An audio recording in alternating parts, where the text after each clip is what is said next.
Atenção! Vai começar agora uma teleaula de processos de fabricação do curso profissionalizante. Este módulo tem um total de 80 aulas. Hoje você vai assistir a teleaula número 59. Bons estudos!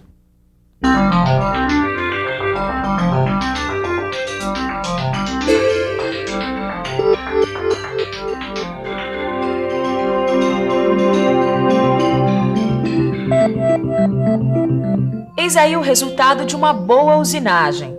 Peças com dimensões exatas e com um acabamento fino. Olhando assim, parece que está tudo em cima. Mas será que o acabamento está perfeito mesmo? Nem tanto. Apesar de todos os cuidados, as peças usinadas apresentam pequenos sulcos e riscos mais ou menos visíveis. Essas imperfeições podem ser resultados de duas coisas: das arestas das ferramentas de corte ou das pontas agudas dos grãos abrasivos. Olha só, mesmo uma peça como essa, que passou por retificação, ou seja, que tem um acabamento feito em máquina, quando vista através de uma lente de aumento, apresenta algumas irregularidades ou rugosidades. Bom, e aí o que fazer? Será que esse problema não tem solução? É claro que tem. É só submeter a peça com superfície irregular a uma dessas operações que nós vamos ver na teleaula de hoje.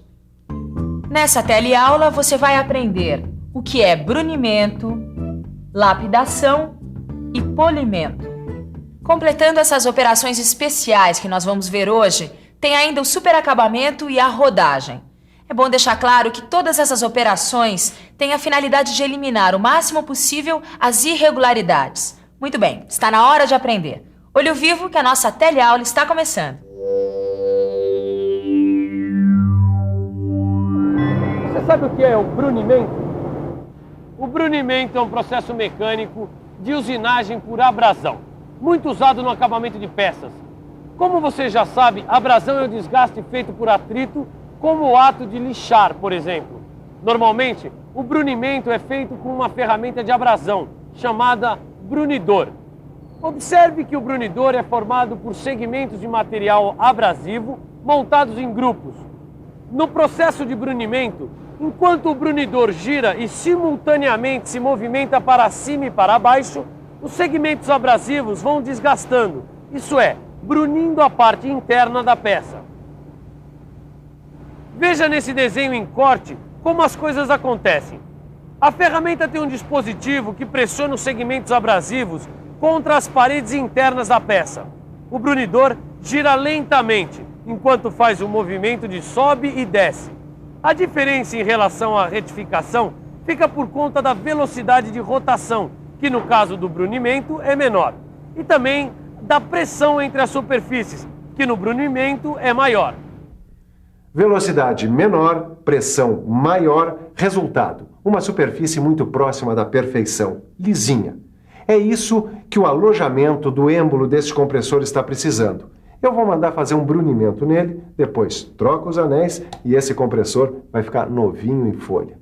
Aliás, esse tipo de brunimento, que dá uma espécie de lixada nas superfícies internas de forma cilíndrica, também é usado em várias peças que a gente conhece. Nos cilindros dos motores, por exemplo, e também no alojamento de êmbolos hidráulicos, e até mesmo em tubos de canhão. Mas não fique pensando que o brunimento é uma operação que se faz somente em superfícies internas, não. Ele também pode ser feito na superfície externa desse eixo, por exemplo. As operações especiais não se restringem ao brunimento. Existem várias outras. Tem uma, aliás, que tem um nome bastante conhecido. Vamos ver? Qual é o nome dessa pedra aqui? Diamante. Diamante. Diamante. Diamante. Diamante. Um diamante é encontrado assim na natureza ou ele passa por algum processo de acabamento? Ele passa por um processo de acabamento. Ele é encontrado bruto, passa por vários processos de acabamento. Qual é o nome desse processo de acabamento? Lapidação. Lapidação. Não, ele tá assim quando ele está lapidado. Viu só como esse processo é conhecido? Lapidação. É claro que o processo de lapidação na área mecânica é bem diferente do processo de lapidação do joalheiro para fazer uma joia. É que nos dois casos os processos têm muitas coisas em comum. A começar que os dois processos proporcionam um elevado grau de acabamento. Pode anotar aí, na mecânica, lapidar é dar às superfícies das peças exatidão e elevado grau de acabamento. O processo é o seguinte: a primeira coisa a fazer é colocar um líquido, água ou óleo, sobre uma placa e, na sequência, colocar o pó abrasivo sobre o líquido. Aí, com a ajuda de um dispositivo e com a realização de movimentos circulares, o resultado vai ser um acabamento fino. O princípio é muito simples. Veja só essa representação super ampliada. Os grãos abrasivos ficam no líquido e entram em contato com a peça durante o movimento. Como esses grãos são geométricos e muito pequenos, a superfície lapidada fica lisinha. E aí que entra o diamante. Não sei se você sabe, mas o pó abrasivo pode ser de diferentes materiais, inclusive de diamante. É claro que nesse caso o diamante é utilizado na forma de minúsculos grãos. E preste atenção, quanto mais duro for o material da peça a ser lapidada, maior dureza deverá ter o grão abrasivo. É por isso que o diamante é tão indicado, por causa da sua alta dureza. Esse processo é muito utilizado na lapidação de blocos padrões e pinos. Vamos em frente. Numa superfície cortada com ferramenta, podemos perceber as marcas da usinagem sob a forma de estrias. Essas estrias, feitas pela ferramenta de corte, recebem o nome de rugosidades. Quando a superfície da peça precisa ser lisa e brilhante, como as cavidades desses moldes para plásticos, a rugosidade é bastante indesejável e, para eliminá-la o máximo possível, a peça precisa ser polida. É isso mesmo. A operação especial de que vamos falar nesse momento é o polimento. O polimento dá a qualquer superfície um acabamento de boa apresentação, lisinho. O polimento também cria uma camada superficial de proteção da peça, dificultando e até mesmo impedindo a ação corrosiva. E o polimento também serve para preparar as peças para os processos de galvanoplastia, como também para dar às peças niqueladas ou cromadas um brilho mais vivo. Olha só que beleza, Caio. Cromada e polida. Tito, eu tô com uma dúvida. Todo mês eu dou uma boa polida no meu carro. Para isso, eu utilizo uma furadeira e uma ferramenta muito parecida com essa daqui. Certo. O carro fica uma beleza. Agora a minha dúvida é a seguinte: será que o polimento do meu carro é igual ao polimento industrial dessas peças metálicas aqui? Caio, a definição é a mesma, é? Dá uma olhada que eu vou ler qual é a definição de polir. Vamos lá. Polir é um processo mecânico de acabamento de uma peça que visa tornar sua superfície lisa e de aparência espelhada. Quer dizer, o negócio do polimento é dar um bom aspecto visual à peça. A definição tudo bem, parece a mesma coisa. Mas é melhor ver como o polimento é feito na área mecânica para ver se tem alguma diferença, né? Você sabe como é feito o polimento? Não? Então fique por dentro.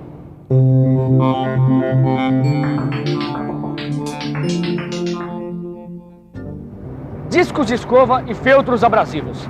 Essas são normalmente as ferramentas usadas no polimento. Discos ou conjuntos de discos revestidos com substâncias abrasivas. A operação de polir, propriamente dita, é muito simples. Basta forçar a peça a ser polida contra o disco abrasivo, com o disco girando em alta velocidade. Esse tipo de polimento é chamado polimento radial. Caio, mas não pode esquecer que tem também o polimento axial. O disco abrasivo gira sobre um eixo e a superfície usada para o polimento é a área de circunferência do disco. Ela precisa ser mais ou menos flexível para poder entrar em contato com toda a superfície da peça a ser polida.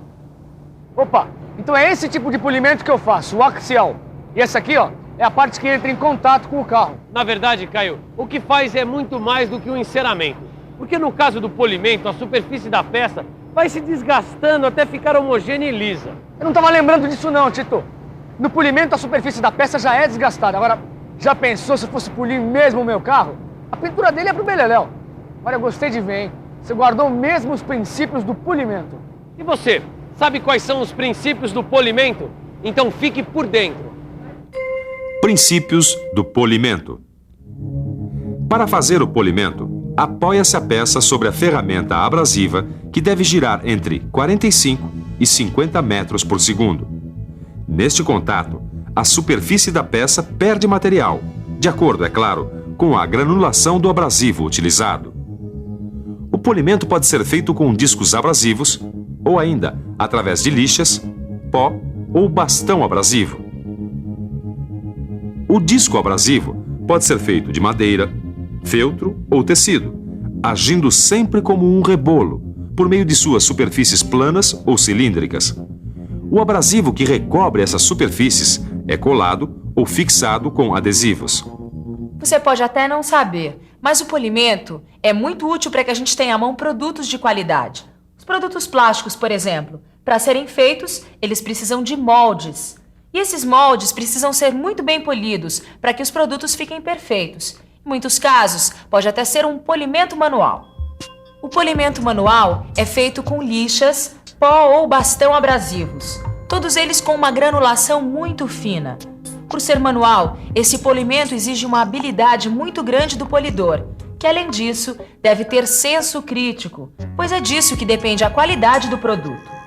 O ferramenteiro que trabalhou nesse molde tem essas duas qualidades, e o trabalho ficou perfeito. Agora, para o trabalho dessa teleaula ficar perfeito e completo, falta ainda darmos uma boa revisada. Vamos nessa? E atenção, se liga aí que é a hora da revisão. Na teleaula de hoje, você aprendeu que, embora utilizando técnica correta, as peças usinadas apresentam riscos e sulcos, e que essas irregularidades devem ser eliminadas com a realização de operações especiais. Operações que você ficou conhecendo como brunimento, lapidação e polimento, que pode também ser feito manualmente. E aí, Caio, você já tá uma fera nesse assunto? É mais ou menos, Chito. Eu acho uma boa a gente dar uma boa estudada e fazer todos os exercícios do livro de estudos. E você faça o mesmo, hein? Pegue o seu livro de estudos. Porque na próxima teleaula, que vai ser a última do livro 3 de processos de fabricação, a gente vai continuar vendo mais alguma coisa sobre operações especiais de acabamento. Até lá. Exatamente. Você estuda aí que nós estudamos aqui. É isso aí.